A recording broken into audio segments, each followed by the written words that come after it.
How does Tesla's full self-driving react when you have a bike mounted to a hitch on the back of your Model Y? Object and path detected, take over to proceed.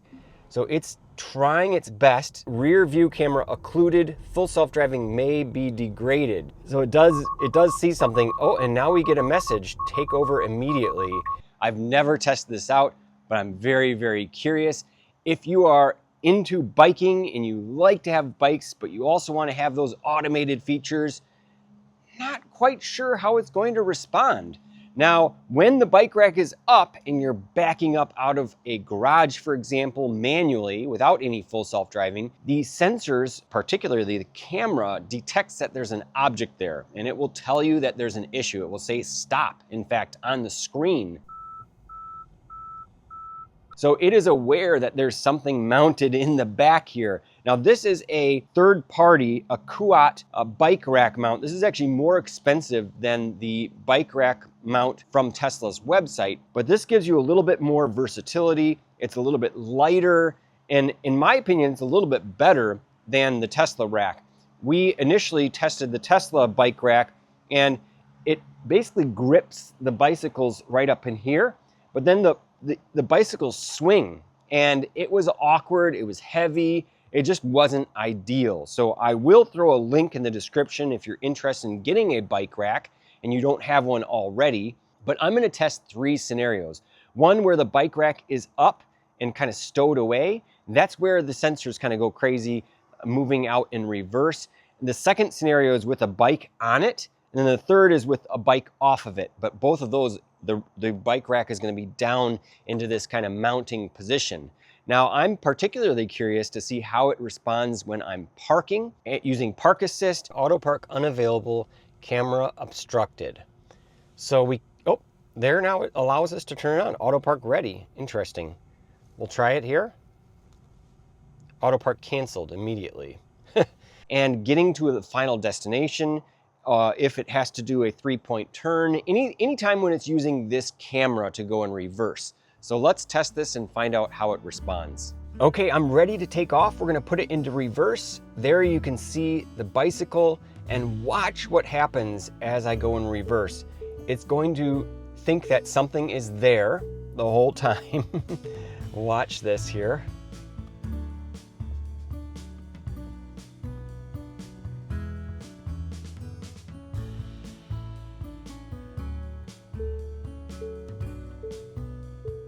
So you can see the little red kind of symbol showing up there. That's indicating that there is something, it's seeing something.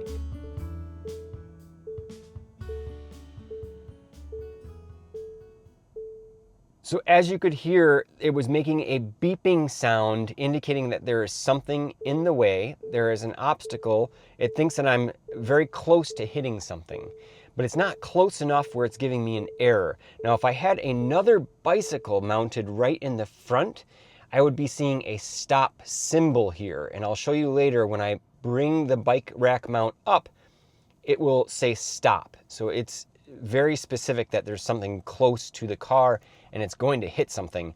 But obviously going in reverse, you know that this bike is here and we're not going to hit anything. So you can comfortably go in reverse without having to worry about anything. And now from this position, I'm going to enable full self-driving. So here we go. So it's now going for a 3-point turn.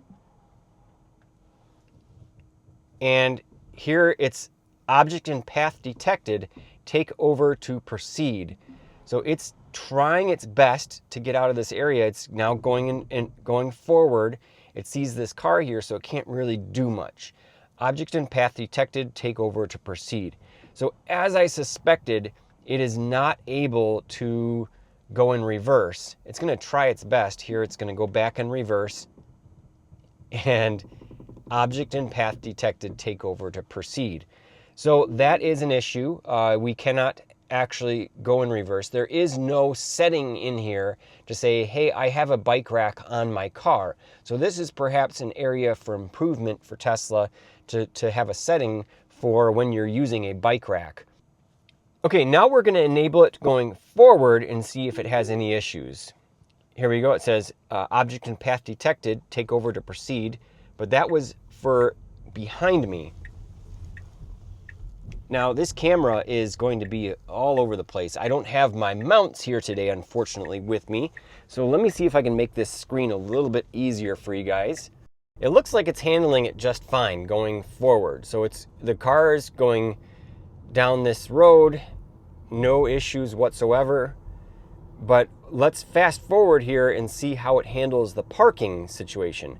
It does say rear view camera occluded, full self-driving may be degraded. Do you see that message there? So you can see that object kind of persistently following my car. So it does see something. Oh, and now we get a message, take over immediately. And it's actually putting on its hazard symbols and kind of pulling over to the side of the road. Not a good sign. I figured that we would be able to drive without any issues going forward with full self-driving. But evidently I was wrong on that. It would be really great if there was a setting to be able to notify, as I mentioned before, that we do have a bike rack mounted with a bike back there. So it looks like it does operate for a little while, but then it cancels it out. Let's try it again. We'll turn it back on again. This kind of, now it looks like auto steer temporarily unavailable. We cannot actually turn it back on again because it's saying the rear view camera is occluded.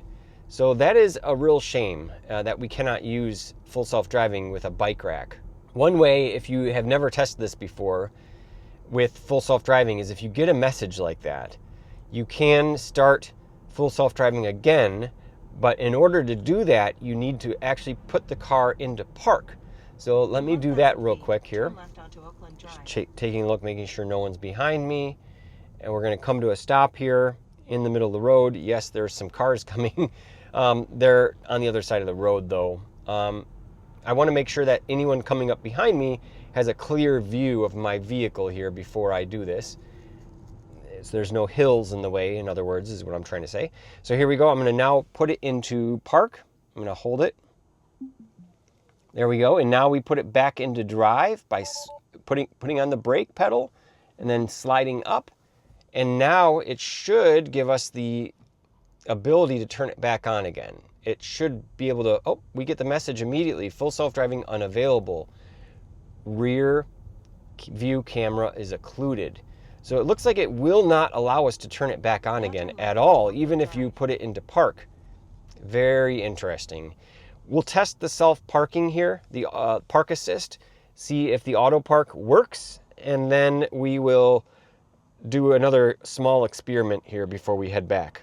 All right, here we are in a parking lot. Let's see if the auto park works. We're going to select one of these spaces right up here. So we'll come forward, and there it's showing us the spaces right in front of us. So we'll select, let's just say we'll select one of these here on the right side. Let's select this one right here. And we get a message here saying auto park unavailable, camera obstructed. So there now it allows us to turn it on. Auto park ready. Interesting. We'll try it here.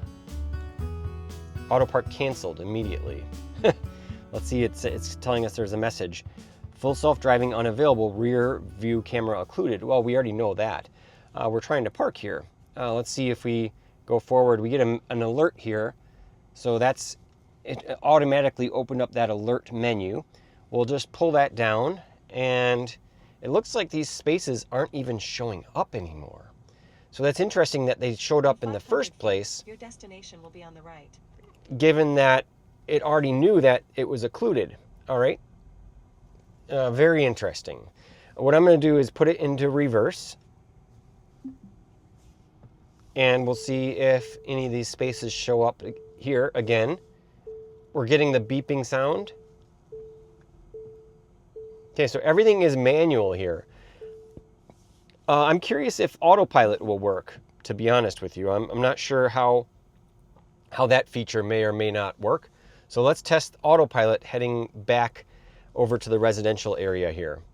To select Autopilot, we're going to go into the Autopilot menu, and we are going to select Auto Steer, and we'll leave it at that. And we're going to try this now, see if this operates. Okay, there it is. There's the steering wheel icon. So we can turn it on. Let's test this out. We will get in a good position here, and I'll go ahead and turn it on. So with these newer cars, you press this button here.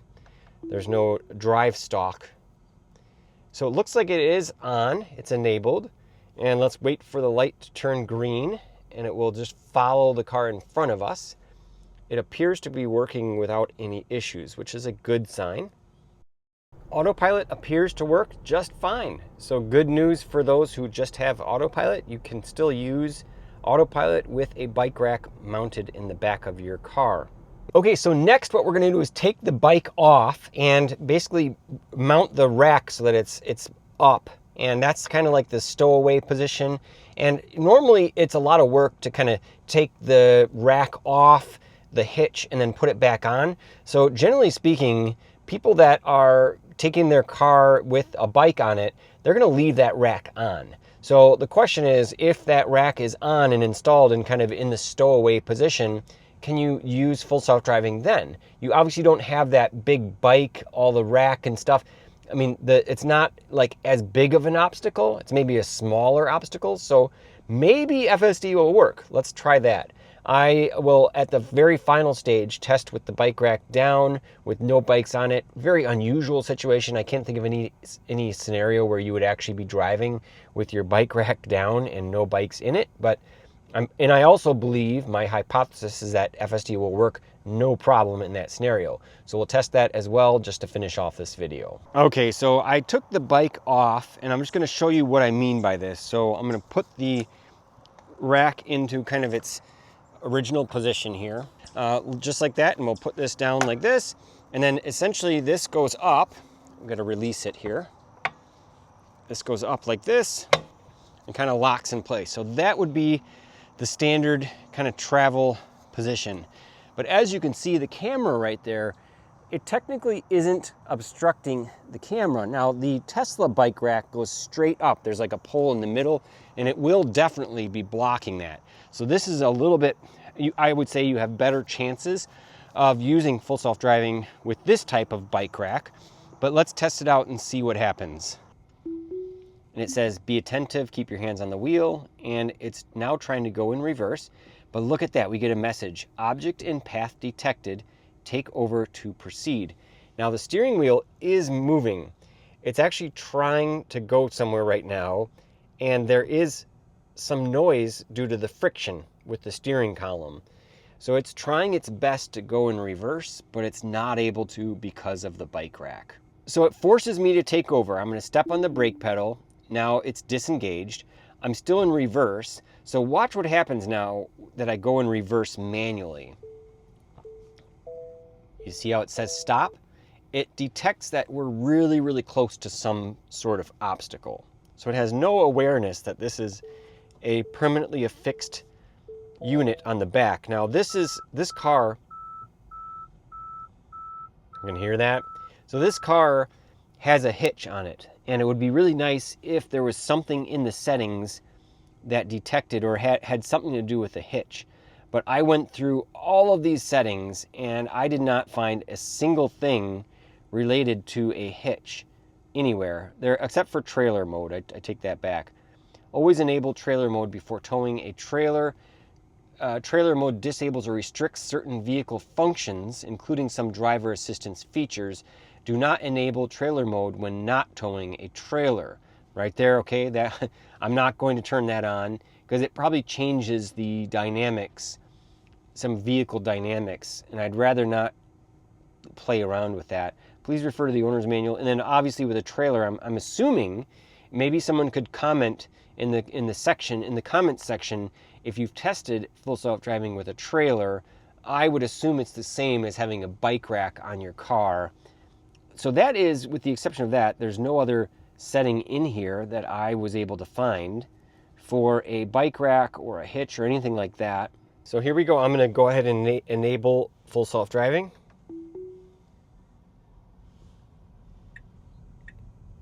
And here now it's taking off.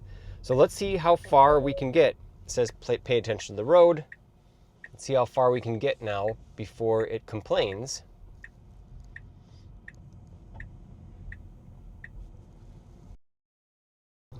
Well, we've gotten further than we did before. It seems to be operating. It's not as handicapped, I should say, with the bike rack, without a bike on the car. There it's going around that puddle there.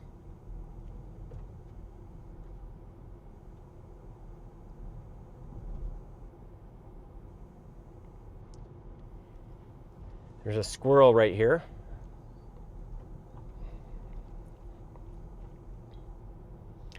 Seems to be operating. Now take a look in the back. It's showing that there is some object following us. It appears to be operating just fine. Now, getting it to go in reverse, this is the real question. If I do park assist or the auto park functionality, will it actually perform? Very interesting that it works without a bike on the back with the bike rack in the stowaway position. That's a great thing because, yeah, if I had a bike rack on my car, I probably wouldn't be wanting to take it down and put it back up just to use full self-driving. So good news here on the surface. Now it depends on the bike rack, right? Here we go, it's a green light. But I'm very curious how it's going to park itself, if that function will actually work or not. So let's find out. Okay, let's see if it parks itself. It's coming into this parking lot here. Now your destination is on the right. And it should find a spot here and park. Let's find out.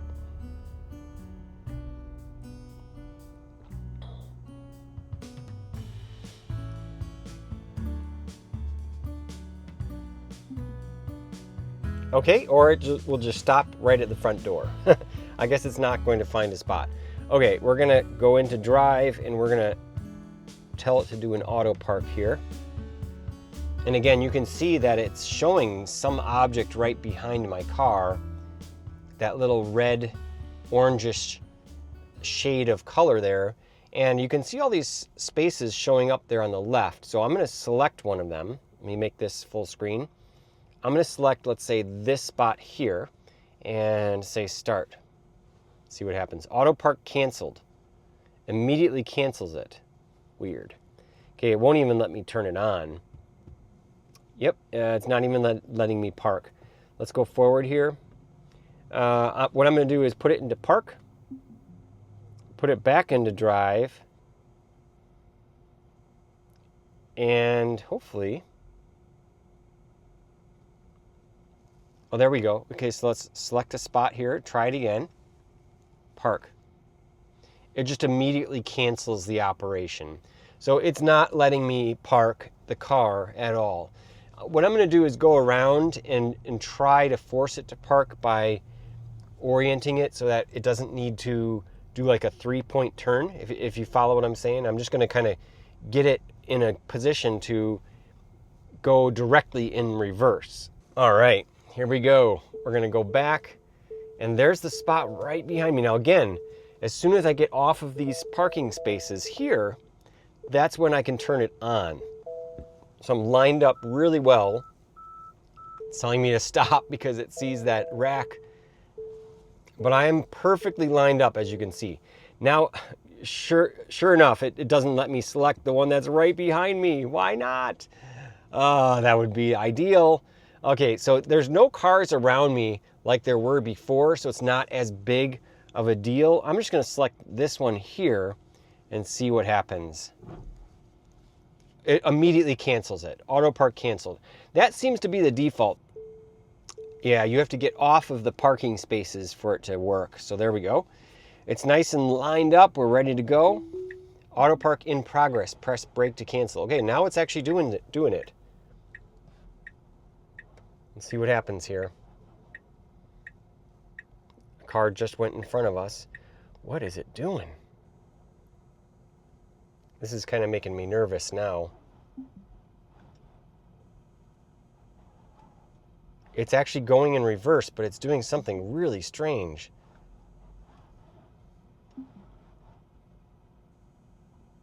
What is going on here?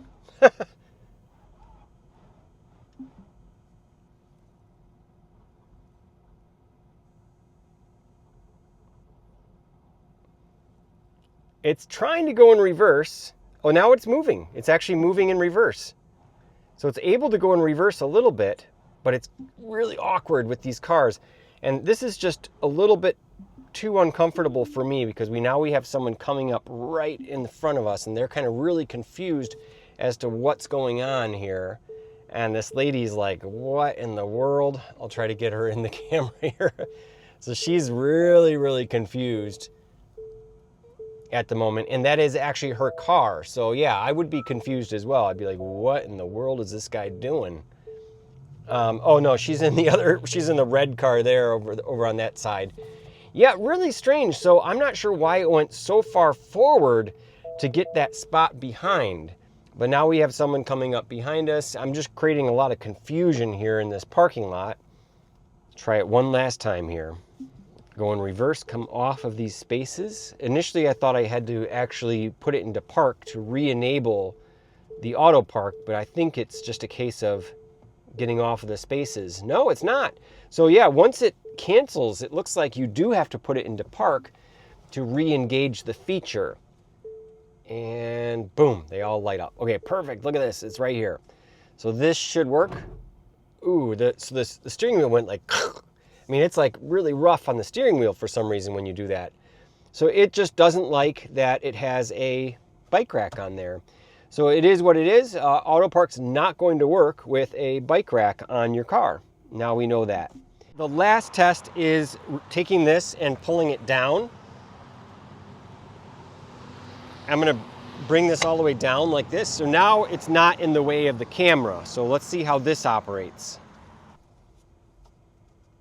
Okay, there we go. So now what I'm gonna do is select this spot right here. Now it's working just fine.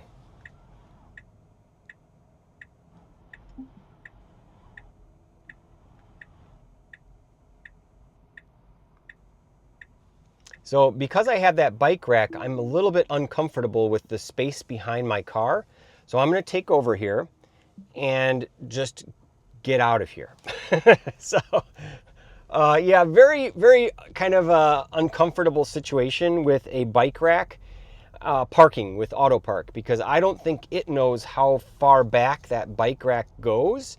And obviously you don't want that to go and hit another car. You know, as the human driver, how much distance kind of you need to allow it, but the Auto Park has no clue. I don't think it's going to account for that obstacle hanging off of the car. So that is one area where I would never ever actually trust the Auto Park functionality. And here the full self-driving is going to work just fine. You know, if it worked with the bike rack up, it's obviously going to work with the bike rack down. Interesting results depending on the bike rack model that you have with a hitch on your Model Y or Model 3, whatever car that you have with a tow hitch and full self-driving.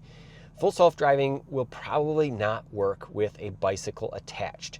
With a bicycle off, depending on the bike rack, you can or maybe not. You may not be able to use full self-driving. It all depends on how much that rear camera is blocked. Now, I am using the latest version of full self-driving as of today, which is September 21st, I believe, of 2025, which is version 13.2.9. It's possible that a setting may pop up in the future to be more aware of a bicycle rack attached to your car. And it's also possible that the functionality with the rear camera changes with newer versions of full self-driving. Version 14 is due out very, very soon. We don't know how that's going to affect this performance, but like I said, as of today, you're going to have limited functionality with full self-driving, especially when it comes to the Auto Park functionality. You're really probably not going to be able to use Auto Park when you have a bike rack attached.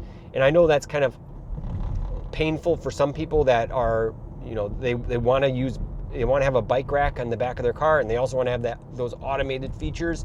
Well, you're just going to have to park yourself manually, and that's fine. I mean, you kind of want that extra caution anyway, just in case, because that bike rack is an extra piece of metal, and that distance, it's hard, I think, for the car to accurately detect the distance offset for a bike rack. Every bike rack is going to be different as well, right? So it's actually a good thing that it doesn't work. I would be surprised if it actually did work. So bravo to Tesla for preventing you from using that feature in those scenarios. I think that's great that that safety feature is there to prevent people from damaging their cars and damaging other cars around them. It just was interesting, that one situation where it was actually trying to park itself. And I don't know what was up with that, but it was acting very strange. And I was starting to get some really strange looks as well in the parking lot. Hopefully this was helpful. Hopefully this was useful. If you did enjoy it, hit that like button, subscribe. Feel free to subscribe. It goes a long way to supporting me. And until the next video, I hope you all have a great day. See ya.